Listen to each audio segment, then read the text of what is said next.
Hi hello ಎಲ್ಲರಿಗೂ ನಮಸ್ಕಾರ. Welcome back to my channel Ammu Kannada ವ್ಲಾಗ್ಸ್ಗೆ ಎಲ್ಲರಿಗೂ ಸ್ವಾಗತ. ಯಾರೆಲ್ಲ ನನ್ನ ಯೂಟ್ಯೂಬ್ ಚಾನಲ್ನ ಸಬ್ಸ್ಕ್ರೈಬ್ ಮಾಡ್ಕೊಂಡೆ ನೋಡ್ತಾ ಇದ್ದೀರಾ, ಪ್ಲೀಸ್ ನನ್ನ ಯೂಟ್ಯೂಬ್ ಚಾನಲ್ನ ಸಬ್ಸ್ಕ್ರೈಬ್ ಮಾಡ್ಕೊಂಡು ನೋಡಿ. ಇವತ್ತಿನ ವಿಡಿಯೋದಲ್ಲಿ ನಾನು ನಿಮಗೆಲ್ಲ ಮೊಟ್ಟೆ ಕೋಳಿ ಸಾಂಬಾರು ಯಾವ ರೀತಿ ಮಾಡ್ತೀನಿ ಅಂತ ಹೇಳಿ ಆ ರೆಸಿಪಿನ ಶೇರ್ ಮಾಡ್ತಾ ಇದ್ದೀನಿ. ನಾನು ಮೊದಲನೇದಾಗಿ ಒಂದು ಕಡಾಯಿಗೆ 2 ಟೇಬಲ್ ಸ್ಪೂನ್ ಆಗುವಷ್ಟು ಕುಕ್ಕಿಂಗ್ ಆಯಿಲ್ನ ಹಾಕ್ಕೊತಾ ಇದ್ದೀನಿ. ಇದು ಸ್ವಲ್ಪ ಕುಕ್ಕಿಂಗ್ ಆಯಿಲ್ ಹಾಕ್ಮೇಲೆ ನಾನು ಹಚ್ಕೊಂಡಿರುವಂಥ 2 ಈರುಳ್ಳಿನ ಹಾಕ್ತಾಯಿದ್ದೀನಿ. ಆ ನಂತರದಲ್ಲಿ ನಾನು 2 ಟೊಮ್ಯಾಟೋವನ್ನು ಕಟ್ ಮಾಡಿ ಇಟ್ಕೊಂಡಿದ್ದೆ, ಅದು ಕೂಡ ಆ್ಯಡ್ ಮಾಡ್ತಾಯಿದ್ದೀನಿ. ನಾವು ಸ್ವಲ್ಪ ಎಣ್ಣೆ ಹಾಕಿ ಅದನ್ನು ಸ್ವಲ್ಪ ಕಡಿಮೆ ಫ್ಲೋ ಇಟ್ಕೊಂಡು ಸ್ವಲ್ಪ ಫ್ರೈ ಆಗೋಕ್ಕೆ ಬಿಡಬೇಕು.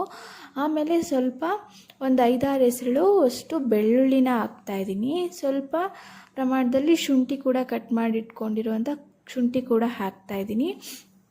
ಇದು ಸ್ವಲ್ಪ ಎಣ್ಣೆಯಲ್ಲಿ ಸ್ವಲ್ಪ ಫ್ರೈ ಆದರೆ ತುಂಬ ಸಾಂಬಾರಿಗೆ ತುಂಬಾ ಚೆನ್ನಾಗಿ ಟೇಸ್ಟ್ ಕೊಡುತ್ತೆ. ಅದಕ್ಕಾಗಿ ಸ್ವಲ್ಪ ಎಣ್ಣೆಯಲ್ಲಿ ಜಾಸ್ತಿ ಹೊತ್ತು ಕಡಿಮೆ ಫ್ಲೋ ಇಟ್ಕೊಂಡು ಫ್ರೈ ಮಾಡ್ಕೋಬೇಕು. ನಾನಿಲ್ಲಿ ಬಂದ್ಬಿಟ್ಟು ಒಂದು 5 ಬಾಡಿಗೆ ಮೆಣಸಿನ್ಕಾಯಿನ ಹಾಕ್ಕೊತಾ ಇದ್ದೀನಿ ಮತ್ತು ಒಂದು 6 ಖಾರದ ಮೆಣಸಿನ್ಕಾಯಿ ಕೂಡ ಹಾಕ್ಕೊತಾ ಇದ್ದೀನಿ. ಏಕೆಂದರೆ ಬಾಡಿಗೆ ಮೆಣಸಿನ್ಕಾಯಿ ಸಾಂಬಾರಿಗೆ ಒಳ್ಳೆ ಕಲರ್ ಕೊಡುತ್ತೆ. ನಾನಿಲ್ಲಿ ಬಂದುಬಿಟ್ಟು ಖಾರದ ಪುಡಿ ಯೂಸ್ ಮಾಡ್ತಾಯಿಲ್ಲ. ಖಾರದ ಪುಡಿ ನಾನು ಯೂಸ್ ಮಾಡ್ಕೊಳ್ದೇ ಇರೋ ಕಾರಣಕ್ಕೋಸ್ಕರ ನಾನು ಬಾಡಿಗೆ ಮೆಣಸಿನ್ಕಾಯಿನ ಕಲರ್ಗೋಸ್ಕರ ಯೂಸ್ ಮಾಡ್ತಾಯಿದ್ದೀನಿ ಮತ್ತು ಖಾರಕ್ಕೋಸ್ಕರ ಖಾರದ ಮೆಣಸಿನ್ಕಾಯಿ ಕೂಡ ಒಂದು 6-7 ಹಾಕ್ಕೊಂಡಿದ್ದೀನಿ. ನೀವು ನಿಮ್ಗೆ ಎಷ್ಟು ಖಾರ ಬೇಕೋ ಅಷ್ಟು ಪ್ರಮಾಣದಲ್ಲಿ ನೀವು ಮೆಣಸಿನ್ಕಾಯಿನ ಹಾಕ್ಕೋಬೋದು. ಓಕೆನಾ. ನಾನಿಲ್ಲಿ ಖಾರದ ಪುಡಿ ಯೂಸ್ ಮಾಡ್ಕೊಳ್ದೇ ಇರೋದ್ರಿಂದ ನಾನು ಬಾಡಿಗೆ ಮೆಣಸಿನ್ಕಾಯಿ ಮತ್ತು ಖಾರದ ಮೆಣಸಿನ್ಕಾಯಿ 2 ಕೂಡ ಯೂಸ್ ಮಾಡ್ಕೊಂಡಿದ್ದೀನಿ. ಇದನ್ನು ಚೆನ್ನಾಗಿ ಸ್ವಲ್ಪ ಹೊತ್ತು ಎಣ್ಣೆಯಲ್ಲಿ ಫ್ರೈ ಮಾಡ್ಕೋಬೇಕು. ಆಮೇಲೆ ಸ್ವಲ್ಪ ಕೊತ್ತಂಬರಿ ಸೊಪ್ಪು ಕೂಡ ಆ್ಯಡ್ ಮಾಡ್ಕೊತಿದ್ದೀನಿ. ಏಕೆಂದರೆ ಕೊತ್ತಂಬರಿ ಸೊಪ್ಪು ಕೂಡ ಎಣ್ಣೆಯಲ್ಲಿ ಫ್ರೈ ಆದರೆ ಒಳ್ಳೆ ಟೇಸ್ಟ್ ಕೂಡ ಸಿಗುತ್ತೆ. ಸ್ವಲ್ಪ ಹೊತ್ತು ಎಣ್ಣೆ ಕಡಿಮೆ ಫ್ಲೋಲ್ಲಿ ಇಟ್ಕೊಂಡು ಸ್ವಲ್ಪ ಹೊತ್ತು ಚೆನ್ನಾಗಿ ಫ್ರೈಯನ್ನು ಮಾಡ್ಕೋಬೇಕು.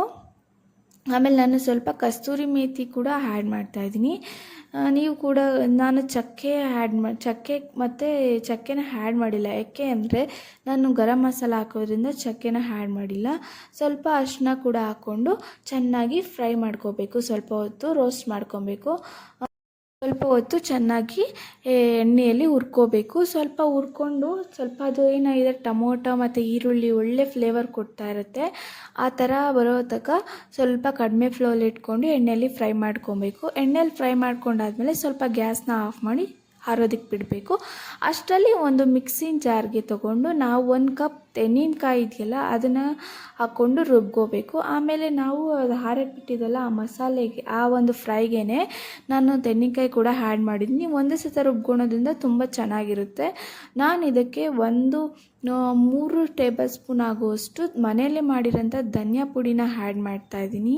3 ಟೇಬಲ್ ಸ್ಪೂನ್ ಆಗುವಷ್ಟು ಧನಿಯಾ ಪುಡಿ ಮತ್ತು 1 ಟೇಬಲ್ ಸ್ಪೂನ್ ಆಗುವಷ್ಟು ನಾನಿಲ್ಲಿ ಚಿಕನ್ ಮಸಾಲ ಕೂಡ ಯೂಸ್ ಮಾಡಿದ್ದೀನಿ. ಚಿಕನ್ ಮಸಾಲ ತುಂಬ ಚೆನ್ನಾಗಿ ಟೇಸ್ಟ್ ಕೊಡುತ್ತೆ.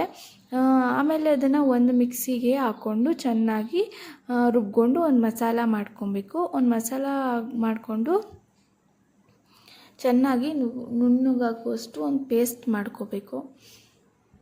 ಆಮೇಲೆ ಪೇಸ್ಟ್ ಆದಮೇಲೆ ಒಂದು ಕುಕ್ಕರ್ನ ಇಟ್ಕೊಂಡು 1-2 ಟೇಬಲ್ ಸ್ಪೂನ್ ಆಗೋಷ್ಟು ಎಣ್ಣೆನ ಹಾಕ್ಕೊಂಡು ನಾನೇನು ಚಿಕನ್ನ ತೊಳೆದಿಟ್ಕೊಂಡಿದ್ದೀನಲ್ಲ ನೀಟಾಗಿ ಚಿಕನ್ನ ವಾಶ್ ಮಾಡಿಟ್ಕೊಂಡಿರೋ ಚಿಕನ್ನ ಹಾಕ್ಬಿಟ್ಟು ಎಣ್ಣೆಯಲ್ಲಿ ಹಾಕ್ಬಿಟ್ಟು ಅದಕ್ಕೆ ಸ್ವಲ್ಪ ಅರಿಶಿನ ಹಾಕ್ಬಿಟ್ಟು ಚೆನ್ನಾಗಿ ಅದನ್ನು ಎಣ್ಣೆಯಲ್ಲಿ ಫ್ರೈ ಮಾಡ್ಕೊಬೇಕು. ಏಕೆ ಅಂದರೆ ಚಿಕನ್ ಸ್ಮೆಲ್ ಏನಿರುತ್ತಲ್ಲ ಅದು ಹಸಿ ವಾಸನೆ ಮತ್ತು ಅರಿಶಿನ ಹಾಕಿರೋದ್ರಿಂದ ಆ ಏನು ಹಸಿ ವಾಸನೆ ಇರುತ್ತಲ್ಲ ಅದೆಲ್ಲ ಸ್ವಲ್ಪ ಹೋಗೋವರೆಗೂ ಎಣ್ಣೆಯಲ್ಲೇ ಸ್ವಲ್ಪ ಹೊತ್ತು ಕುಕ್ಕರ್ ಮುಚ್ಚಿ ಬೇಯಿಸ್ಕೋಬೇಕು. ಆಮೇಲೆ ನಾವೇನು ಮಸಾಲ ರುಬ್ಕೊಂಡಿದ್ವಲ್ಲ ಆ ಮಸಾಲಾನ ಆ್ಯಡ್ ಮಾಡ್ಕೋಬೇಕು. ಎಲ್ಲ ಮಸಾಲಾನ ನೀಟಾಗಿ ಆ್ಯಡ್ ಮಾಡಿಕೊಂಡು ಒಂದು ಸರಿ ಚೆನ್ನಾಗಿ ತಿರುಗಬೇಕು. ಎಲ್ಲ ಮಸಾಲ ಎಲ್ಲ ಚಿಕನ್ಗೂ ಸೇರೋ ಥರ ತಿರುಗಿದ ಮೇಲೆ ನಮ್ಗೆ ಎಷ್ಟು ಪ್ರಮಾಣದಲ್ಲಿ ಬೇಕೋ ಅಷ್ಟು ಪ್ರಮಾಣದಲ್ಲಿ ನಾವು ನೀರನ್ನ ಆ್ಯಡ್ ಮಾಡ್ಕೋಬೇಕು.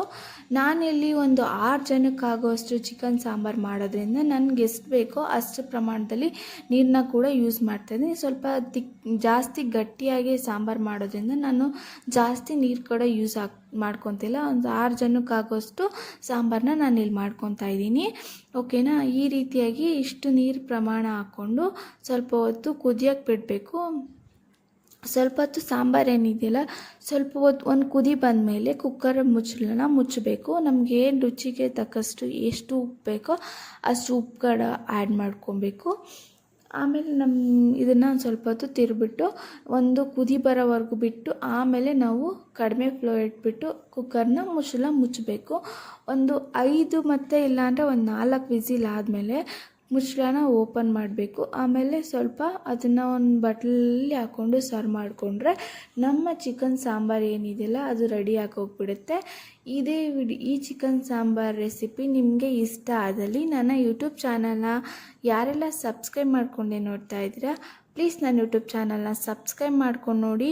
ಮತ್ತು ಮುಂದಿನ ವಿಡಿಯೋಗಳ ನೋಟಿಫಿಕೇಷನ್ಗೋಸ್ಕರ ನನ್ನ ಯೂಟ್ಯೂಬ್ ಚಾನಲ್